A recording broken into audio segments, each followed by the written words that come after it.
All right, welcome one and all to the Off the Rails Sports Podcast. I am your host, John, and we are going to recap the wonderful world of sports for Saturday. God, quite a bit going on. I'll tell you what, we're kind of getting into the dead months where it's just basically baseball. Basketball is coming to an end, hockey is coming to an end. Oh, my heart breaks. And, you know, it just breaks. I'm telling you.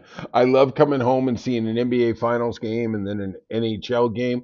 And I kind of wonder, hockey has kind of momentum, but not really. It's probably trending better than baseball, but not like basketball or football. And I wonder, and I know it's America kind of tries to corrupt it, but I wonder if they delayed the season for hockey for one more month. And literally now, as the NBA Finals is winding down, we were getting into the Eastern Conference and Western Conference Finals, and then have hockey on the stage all by itself instead of kind of competing in that echo space with basketball.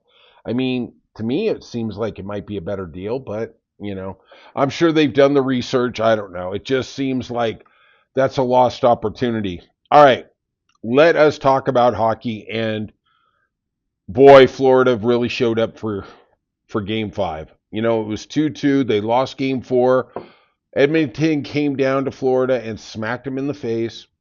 They had a 3-0 lead. Edmonton eventually got up to a 4-3 lead. Reinhart scored in the last couple seconds to send it to overtime, and then Draisaitl ended it.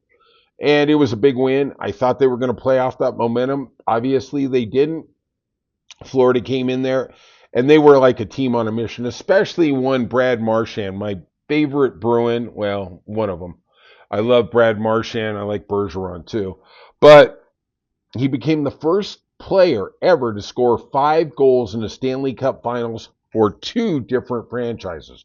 Boston when they beat Vancouver, and currently Florida against Edmonton. And his resume, I mean, he's going to win the Vicenza Trophy for the most valuable player in the playoffs. He has 10 goals and 10 assists in 22 playoff games. I mean, this guy is on fire. And that goal he scored where he ran around the Edmonton player, he went through his legs and everything and put it underneath the mitt. I was like, wow, that is a goal. It was just a domination. I mean, it was just, and I did think Edmonton pulled out all the stops. They pulled their goalie with, I think, 4 minutes left. And I was really impressed. They were going for the win. I mean, they had nothing to lose. And then Corey Perry put that one in the back of the net, and it got to 4-2. And you're like, oh, anything can happen. If you've been watching the NBA, Indiana's come back on a couple games from an insane deficit. So you never know what could happen, especially when you have McDavid and Draisaitl out there, right? But my casual observation is I think Florida is starting to wear them down. They only have 6 defensemen in Edmonton. And every time, this is something I think you ought to watch. When they're bringing the puck up ice, Edmonton, and they got a defensive man back, watch and see what Florida does to him. They put a body on him. And Brad Marchand isn't the biggest guy. He's like 5'10". I was watching the Florida players walk out of the locker room, and Brad Marchand was walking down, doing the fist pump. And literally, it was like being in the land of the giants. The guys on each side, I was like, holy jeez. Every one of these guys is 6'5". I mean, they were huge compared to Brad Marchand. But, it's not always about physical stature. Brad Marchand is going to be the MVP of this series if they pull it off. And I guess the next game is on Tuesday. We're going to see that. Monday is the NBA Finals, so Tuesday is going to be our hockey game. Let's go to the NBA. We're going to see a pivotal Game 5. Now it's 2-2. OKC, off that 12-1 run at the end of Game 4, got the series even, got back the home court advantage. And they just played really, really well. They exerted their defensive dominance. I thought Holmgren was great. I personally I think I'm the only person in America. I thought Caruso won that game. Every time it felt like Indiana was going to pull away, Caruso made a play. He did a block. He did a steal. He put in a jumper. And he was hitting some baseline jumpers that really aren't part of his game. He's more of a round the basket type of guy. But God, I just felt like he was the guy who gave you hope for the first three quarters. Yeah, he had some big plays in the fourth, but that's where SGA took over. That three-pointer was huge too. Um, Also, we found out that Kevin Durant, he's going to get traded from the Suns. His preferred destinations are the Heat, Spurs, and Rockets.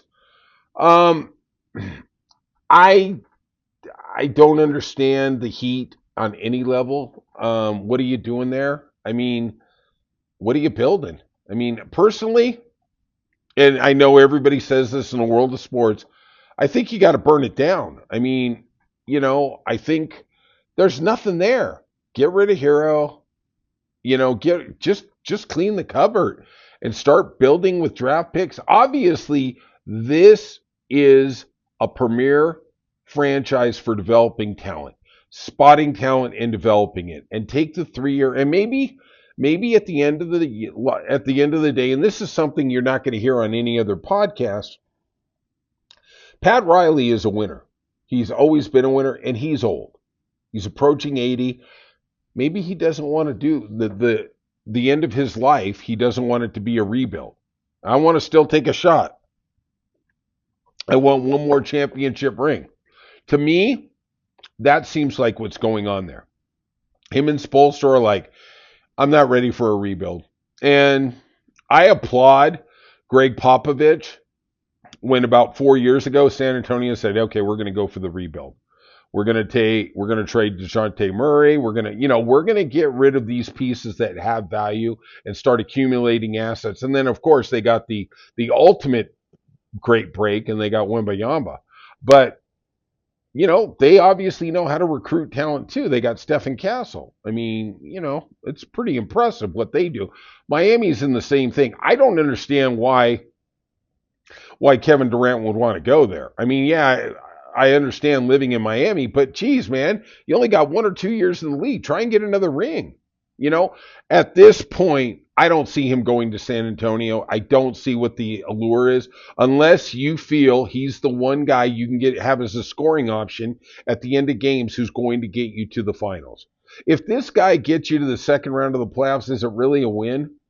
I mean, I would rather draft somebody, develop somebody who could be that marksman, could be that late game player. And I know they're hard to find. They're not very easy. I mean, I look at my favorite team, Boston. Okay, we got Tatum, sort of Brunson, but at the end of the game, we spread it wide and we have four guys who are really good at 3-pointers. Hopefully one of them hits. If they don't, we lose to the Knicks. That's just what happens.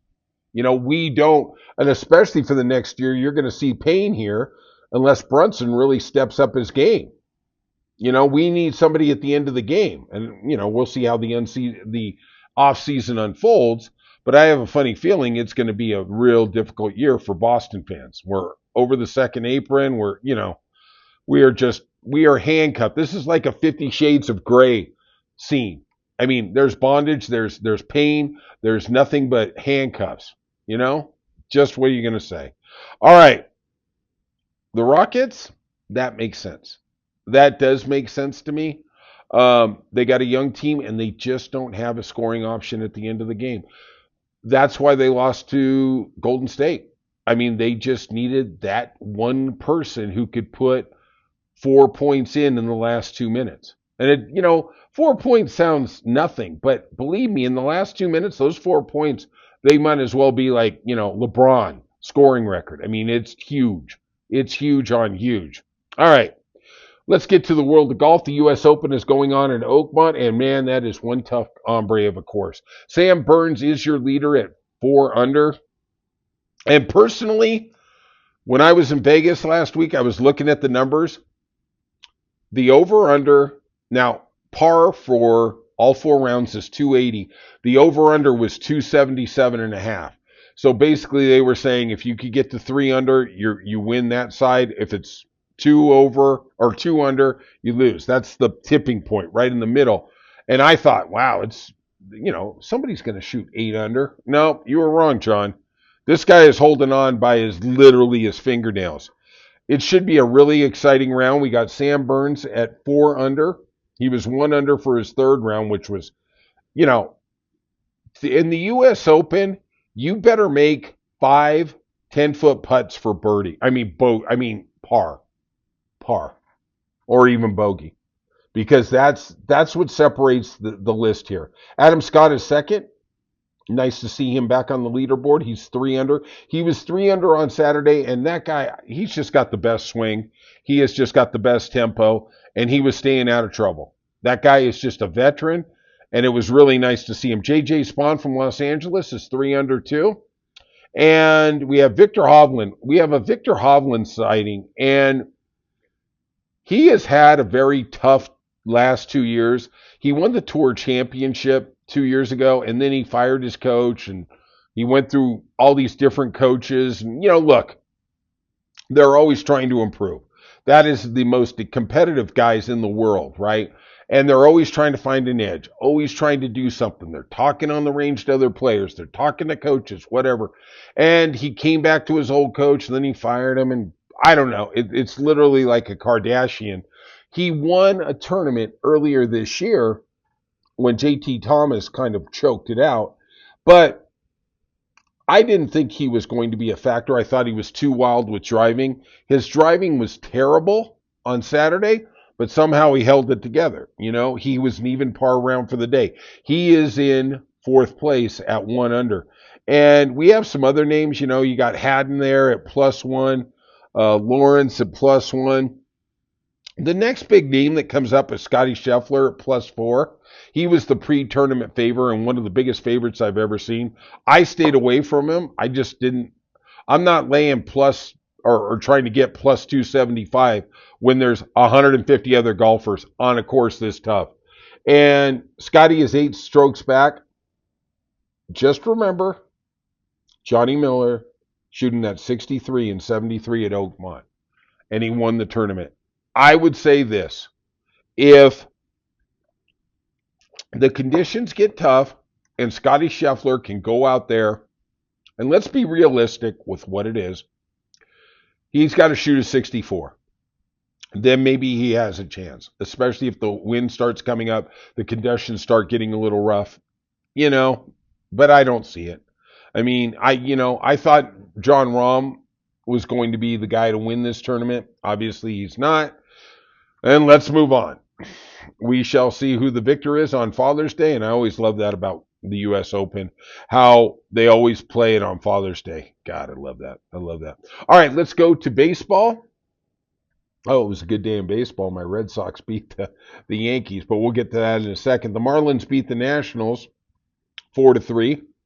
The Reds beat the Tigers 11-1 to win that series. Singer got the win. He's 7-4 with a 4.3 ERA. The Pirates lost to the Cubs. The Cubs actually, that was kind of an interesting game. Boyd got the win. He's 6-3 with a 2.7 ERA. And the Cubs are 22-12 at home. The Pirates are 10-24 away. I mean, that's where their record is, 29-43. They're 14 games under. If they could just be 500. But you know what? I put this on management. I put this on ownership because they didn't spend any money for a bat in the offseason. I don't want to hear this bullshit about McCutcheon's going to be ready and he's coming. Yeah, grow up, man. McCutcheon was the MVP, but, man, he's been gone for a long time. Orioles finally get a win. They beat the Angels 6-5.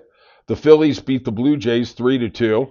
What, of course, the Rangers, they are on a hot streak. They are on a roll here. They beat the White Sox 5-4. Lutz got the win. He's 1-0 with a 3.6 ERA. And I'm going to tell you, I really think the Rangers are the team to watch. I'm just being honest. Their starting pitching has been excellent. They're starting to hit. I always knew they would hit, or I thought they would. And the first third of the year, they really didn't. Jock Peterson, hello? Where are you? All right. The Astros beat the Twins 3-2. Hader got the win in relief. God, I love Josh Hader. I love me some Josh Hader. He is 3-0 with a 1.5 ERA for the year. God, that guy is just lights out. Athletics beat the Royals 4-0. The Athletics 28-44. Yeah, not good. Not good. The Cardinals beat the Brewers. Cardinals have had a sneaky good year this year. They're 37-34. I honestly thought this was a team that was going to be 15 games under 500. Obviously, I was incorrect. Leahy got the win. He's 2-1 for the Cardinals and 2.37 ERA. The Braves beat the Rockies, and the Rockies literally cemented the worst start since, I believe, 1899. They are, wait for it, let me make sure I get this number right, 13-57. They are 10 games less than the White Sox, who have the second worst record in baseball. God. All right, let us get to the game of the night. The Red Sox beat the Yankees 4-3. Oh, they always make it tough. We're up 4-2. Guy hits a double. Another guy gets a hit. We get a couple outs, and then of course the last guy in the batting lineup hits a screamer to center field that we catch. Oh, game over. I'm like, oh God. I will say this: we do seem as Red Sox to have the Yankees number. I don't understand why we got to have all these yellow, ugly uniforms. Honestly, is there a Red Sox fan out there who's dressing your kid in that crap? Because that is an abomination. That is literally a crime against baseball and humanity. They literally should put you on death row for putting out those uniforms. And then Brian, who is the smartest guy in the world on baseball, says they got two different City Connect uniforms. I'm like, Jesus Christ. One wasn't enough? What are these guys trying to become, the Savannah Bananas? Oh, man. Diamondbacks, big rally in the ninth. Score 5, beat the Padres 8-7.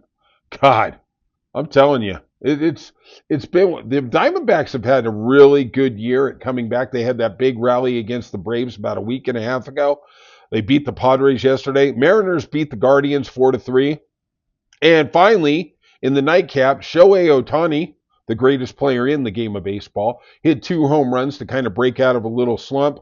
The Dodgers won 11-5 over the Giants, took a 1-game lead in the division. That's going to be a long year. All right, if you could, hit that like and subscribe button. It means a lot to us, and we'll see you soon on Off the Rails Sports Podcast.